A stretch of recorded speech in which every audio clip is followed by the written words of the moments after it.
आपको पता है कुरान पाक ने कहा यहूदियों पे अल्लाह ने जिल्लत मुसल्लत कर दी है, ये जलील है, इनका कोई देश नहीं। ये जहां इन्होंने कब्जा किया हुआ ना फलस्तीन में, ये कब्जे की जगह है और एक मुट्ठी भर मुल्क है, शायद 60-70 लाख आबादी हो इसराइल की। अगर अमेरिका इसकी मदद ना करे तो इसराइल कायम नहीं रह सकता। और इसके गिर्द 12-14 इस्लामी मुल्क हैं। जितनी इसराइल की कुल आबादी है उतने मिस्र की सिर्फ फौज ही फौज है। इतना छोटा मुल्क और मुसलमानों को ललकारता है। मजबूरी ये है कि हम जब अमेरिका के बारे में बात करते थे तो लोग कहते थे मौलाना वो जो आपकी गाड़ी का टायर पंक्चर हुआ है वो भी अमेरिका ने कराया है, मजाक करते थे। मुझे कुछ लोग पिछले दिनों कहने लगे साहब जी आप ऐसे ही बातें करते हैं, अमेरिका का तो हमसे प्यार है। तो मैंने कहा बिल्कुल है, उस तरह का जिस तरह का बकरे का कसाई के साथ होता है और कसाई का बकरे के साथ होता है। उसे चारा भी देता है, पानी भी देता है, ताउन भी करता है, लेकिन जब वक्त आता है तो छुरी भी फेरता है। यही प्यार अमेरिका का आपके साथ। वो जल्जलों पे ताउन भी करते हैं और जब वक्त आता है तो छुरी भी फेरते हैं। बैतुल मुकद्दस मस्जिद यक्सा मामूली जगह नहीं। हुजूर ने फरमाया 3 सफर करो तो समझना हम इबादत कर रहे हैं।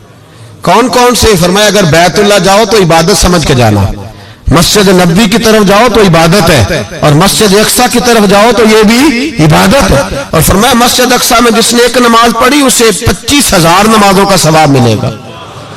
और मेरे रसूल पाक ने ये वो मस्जिद है जिसके साथ मिराज शरीफ जुड़ा हुआ है। कुरान पाक ने कहा कि इस मस्जिद में सुभान अल्लाज़ी असरा बिअब्दिही लैलन मिनल मस्जिदिल हराम इलल मस्जिदिल अक्सा। मुसलमानों, कुरान कहता है कि तुम्हारे मिराज की शान रसूल पाक की मस्जिद अक्सा से जुड़ी है। जिस महबूब को रब मिराज कराए तो मस्जिद अक्सा में ला के कराए। वो जगह मामूली जगह है, वो मामूली जगह है। मस्जिद अक्सा, नबी पाक ने वहां नबियों की इमामत कराई। 17 महीने उस मस्जिद की तरफ मुंह करके तेरे और मेरे रसूल ने नमाजें पढ़ी। छोटी जगह है और पूरी दुनिया का मुसलमान इसे चाहिए शर्म से गड़ जाए।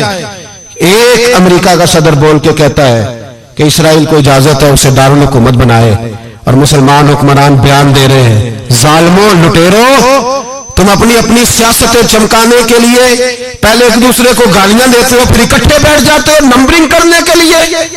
तुम दीन के इस मसले में सारे इकट्ठे क्यों नहीं बैठे? सारे पाकिस्तान के सियासतदानों को, उलमा और मशाइख को चाहिए था एक पेज पे इकट्ठे होते, इकट्ठे बैठ के एक बयान ही दे देते, एक बात ही कर देते। फिर मेरा सलूट है तुर्की के सदर को, फिर मेरा सलूट है तुर्की के सदर को। उसने बहुत अरसा पहले कहा था मस्जिद अक्सा मेरी ख्वाब में आई थी और रो के कहती थी आए मुझे कोई सलाहुद्दीन अय्यूबी का मानने वाला, कोई आए मुझे बचाए। कहते मेरी ख्वाब में आई थी और रोती थी, कहती थी कोई आए। और एक शायर ने कहा मस्जिद अक्सा नबी पाक को भी बुलाती है, कहती है एक बार फिर तैबा फलस्तीन में आ, रास्ता देखती है फिर मस्जिद अक्सा तेरा, एक बार फिर से तैबा से फलस्तीन में आ, रास्ता देखती है फिर मस्जिद अक्सा तेरा। कोई बोला नहीं इतना मुकद्दस मकाम, छोटे छोटे बयान, और कहीं इकट्ठे हो जाओ, मैं बताता हूं तुम्हें मसले का हाल क्या है। मैं बताता, 2 काम करो। एक काम वो करो जो हजरत सलमान फारसी ने किया था। सुनो सुनो हाल सुनो मसले का। मैं छोटा आदमी हूं पर हाल सुनो मसले का। जिंदगी में एक काम मुसलमान कर ले, जट बन के, भट्ट बन के, अराई बन के, पाकिस्तानी, मिस्री, सऊदी बन के बड़ा जी लिया। एक काम वो करे जो हजरत सलमान ने किया था। जब एक काफिर ने पूछा आपका नाम क्या है तो फरमाया मेरा नाम इस्लाम है। बोलिए सारे मेरा नाम। कहा तुम्हारे बाप का नाम? फरमाया इस्लाम। दादा का नाम?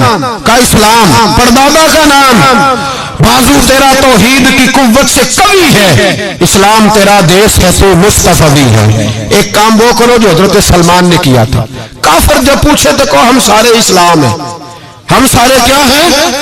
हम पहले मुसलमान हैं, बाकी बाद में कुछ और चीज। दूसरा काम वो करो जो हजरत अमीर मुआविया ने किया था। सुन लो ये हाल है इस मसले का। सुनो, हजरत मौला अली शेर खुदा रज़ी अल्लाह ताला अन्हु और जनाबे अमीर मुआविया की जंग हो रही थी, लड़ाइयां हो रही थी, इख्तलाफात थे, फौजें बैठी थी। हजरत मौला अली और जनाबे अमीर मुआविया की जंग हो रही थी तो روم کے بادشاہ نے، عیسائی بادشاہ نے حضرت علی کو خط لکھا کہ میں تیرے اوپر حملہ کرنے والا ہوں، خط لکھا نا حضرت علی کو، تو جواب حضرت امیر معاویہ نے دیا. چاہیے تھا نا مولا علی جواب دیتے. حضرت امیر معاویہ بولے اور بول کے کہنے لگے اور روم کے کتے، ہم گھر میں جتنا مرضی لڑے، یہ نہ سمجھنا تو علی پہ حملہ کرے گا تو میں تماشا دیکھوں گا. فرمایا تو علی پہ حملہ کر تو صحیح، علی سپہ سالار ہوگا اور امیر معاویہ اس کا سپاہی ہوگا. گھر میں جتنا مرضی لڑے پر رسول اللہ کے نام پہ ہم اکٹھے ہو جایا کرتے. یہ رسول اللہ کا دین ہے، اس پہ ہم اکٹھے ہیں، یکجان ہیں. فرمایا علی سپہ سالار ہوگا اور امیر معاویہ سپاہی ہوگا، اکٹھے نکلیں گے اور کفر کو بتائیں گے کہ اگر تم مسلمانوں کی طرف دیکھو گے پھر ہم یکجان ہیں، پھر ہم بولیے پھر ہم گنبد خضرا کے سائے تلے ایک ہیں، ایک ہیں، ایک تھے اور ایک رہیں گے. اس لیے یہ دو کام اگر مسلمان کریں، دو کام ٹھیک ہے، اختلاف ہو گئے، بڑا کچھ ہو گیا، لیکن ان سے کہیں کہ جب تم آؤ گے تو پھر ہمیں علیحدہ علیحدہ نہیں پاؤ گے، پھر ہمیں تم اکٹھے پاؤ گے، اکٹھے میدان میں نکلیں گے. اور کوئی اتنی لمبی چوڑی بات نہیں، میں کیا کروں، میرا تو آئیڈیل بنتا جا رہا ہے طیب اردگان. عجیب بات ہے نا کہ اس کے پاس ایٹمی طاقت آپ سے کمزور ہے، آپ کی تگڑی ہے. اس کے پاس جو فوجی طاقتیں ہیں وہ اپنی جگہ پر، آپ کی فوجی طاقتوں کا لوہا مانتی ہے دنیا. لیکن پھر مجھے کہنے دو نا، میدان میں بندہ ایٹمی طاقت سے نہیں لڑتا، ایمان کی قوت سے لڑتا ہے. اور بول اٹھا ہے نا، کیا کر لیا اس نے اپنی پارلیمنٹ سے خطاب کیا ہے، مطالبہ ہے، علماء سے گزارش ہے، مشائخ سے گزارش ہے، ہر مکتبہ فکر کے آدمی سے گزارش ہے، علماء اور سیاستدانوں سے اپیل ہے کہ پارلیمنٹ کا مشترکہ اجلاس بلائیں، مشترکہ، اس میں ہر سیاسی جماعت کا لیڈر بیٹھے اور اکٹھے بیٹھ کے ان کو یہ میسج دیں کہ بازو تیرا توحید کی قوت سے قوی ہے، اسلام تیرا دیش ہے تو مصطفی. اور ان کو بتائیں کہ ہزاروں قومیں وجود میں آئیں، دہر میں خشک و تر کے رشتے سے ہم نے بنیاد دوستی رکھی، یاد خیر البشر کے رشتے سے.